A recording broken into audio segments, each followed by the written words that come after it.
ಕೂಗು ಕೇಳ್ತಾ ಇದೆ. ತಕ್ಷಣವೇ ₹1 ಎಲ್ಲಿ ಯಾರು ಬಿಸಾಕಿರ್ತಾರೆ ನೋಡ್ರಿ. ನಮ್ಮ ದೇಶದ ಪ್ರಕಾರವಾಗಿ ಟ್ರೈನ್ ಹೋಗ್ತಿರ್ತೀವಿ, ಗಂಗಾವ ಕಾಣ್ತಾರೆ. ಗಂಗಾ ಮಂತ್ರಲ್ಲ ಏನಿದೆ ಒಳೆದಂಡನ ನದಿ ಹೌದಾ? ಆ ರೀತಿ ಟ್ರೈನ್ ಅಲ್ಲಿ ಹೋಗುವಾಗ ಎಲ್ಲಿ ಹೋಗುವಾಗ ₹1 ₹2 ಬಿಸಾಕ್ತಿರ್ತಾರೆ. ನಮ್ಮ ಸೈಡ್ ಬಹಳ ಜನರು ಬ್ರಿಡ್ಜ್ ಕೆಳಗಡೆ ಅವ್ ಮರಳು ತಗೊಂಡು ಮುಣಕಂತ ತಿಳ್ಕಂತ ಸುಮಾರು ₹5,000 ಜಮಾ ಮಾಡ್ಕೊಂಡ್ ಬರ್ತಾರೆ ಒಂದೊಂದ್ ದಿನಕ್ಕ ಈಜ್ ಬರುವಂತವ್ರು. ಯಾಕಂದ್ರೆ ರೊಕ್ಕ ಅಂತ ಪರಿಸಿಗ್ತಾವ್ ರೊಕ್ಕಗಳು ₹200, ₹300, ₹100, ₹500, ₹600 ಈ ತರ ತಂದಿದ್ದವ್ರು ಕೂಡ ಇದ್ದಾರೆ. ಅಂದ್ರೆ ಬ್ರಿಡ್ಜ್ ಕೈ ಕೆಳಗಡೆ ಅಷ್ಟು ರೂಪಾಯಿಗಳು ಸಿಗ್ತಾ ಇದಾವೆ ಹೌದಾ?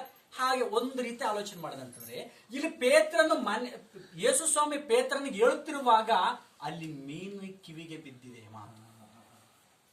ನನ್ನನ್ನು ಉಂಟು ಮಾಡಿದ ಯೇಸು ಸ್ವಾಮಿ, ನನ್ನನ್ನು ಉಂಟು ಮಾಡಿದ ಸೃಷ್ಟಿಕರ್ತ ₹1 ಎಲ್ಲಿದ್ದು ತಗೊಂಬಂದು ಆ ಗಾಣಕ್ಕೆ ನೀನು ಬಿಡಬೇಕು ಅಂತ ಆಜ್ಞೆ ಕೊಟ್ಟಿದ್ದಾನೆ. ಅದು ಖಂಡಿತ ಆ ಕೆಲಸ ನಾನು ಮಾಡ್ಲೇಬೇಕು ಅಂತ ಮೀನಿಗೆ ಕರ್ತವ್ಯವಿತ್ತು, ಆ ಮಾನತ್ವಿತ್ತು. ತಕ್ಷಣವೇ ಆ ₹1 ಎಲ್ಲಿ ಹುಡ್ಕೊಂಬಂತು, ಏನು ಎಲ್ಲಿ ಸಿಗೋಡ್ ಬಂತು, ಓಡೋಡಿ ಫಾಸ್ಟ್ ಅಲ್ರಿ. ಎಲ್ಲಾ ಪ್ರಾಣಿಗಿಂತಲೂ ವೇಗವಾದ ಪ್ರಾಣಿ ಅಂತಂದ್ರೆ ಮೀನನೇ. ಯಾವ ಹೆಲಿಕಾಪ್ಟರ್ ಹೋಗಲ್ಲ ಭೂಮಿ ಮೇಲೆ, ಯಾವ ಟ್ರೇನು ಹೋಗಲ್ಲ, ಯಾವ ಪ್ರಾಣಿನೂ ಹೋಗಲ್ಲ. ಸ್ಪೀಡ್ ಆಗಿ ವೇಗವಾಗಿ ಅರ್ಜೆಂಟ್ ಆಗಿ ಹೋಗ್ಬೇಕಂತಂದ್ರೆ ಮೀನಿನಕ್ಕಿಂತ ವೇಗವಾದಂತ ಪ್ರಾಣಿ ಯಾವುದಿಲ್ಲ ಪ್ರಪಂಚದಲ್ಲಿ.